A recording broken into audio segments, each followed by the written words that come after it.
పడ్డావు, తిరిగి లేవాలనుకుంటున్నావా లేదా? పోరాడి నిలవాలనుకుంటున్నావా లేదా?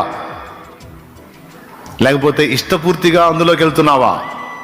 గమనిస్తాడు ఆయన. ఒకవేళ ఇష్టపూర్తిగా కాకుండా శోధన కాలంలో తొట్టుపడినట్లయితే పోరాటం ఉంటుంది నీలో. నేను ఉండను ప్రభా ఇలాగా లేకిగా, ఈ దరిద్ర గొట్టు జీవితం నాకొద్దు, నేను దీనికి చెందిన వ్యక్తిని కాదు, నేను నీ బిడ్డనే, నాకు ఈ అసహ్యకరమైన జీవితం ఇష్టం లేదు, ఈ పాపిష్టి బ్రతుకు, ఈ రోత బ్రతుకు నాకొద్దు, నాకు పరిశుద్ధమైన జీవితం కావాలి. కానీ వరుసగా నన్ను శోధన చుట్టుముట్టి పడద్రోస్తుంది అని నువ్వు రోధించే రోదన, నువ్వు మూలిగే మూలుగు, బయట పడటానికి నువ్వు చేసే ప్రయత్నం మొత్తం చూస్తానే ఉన్నాడు. తప్పకుండా నీకు హెల్ప్ చేస్తాడు ఆయన. విడిపిస్తాడు నిన్ను, విడిపిస్తాడు, విడిపిస్తాడు, విడిపిస్తాడు, విడుదల పొందుతావు యేసు నామములో.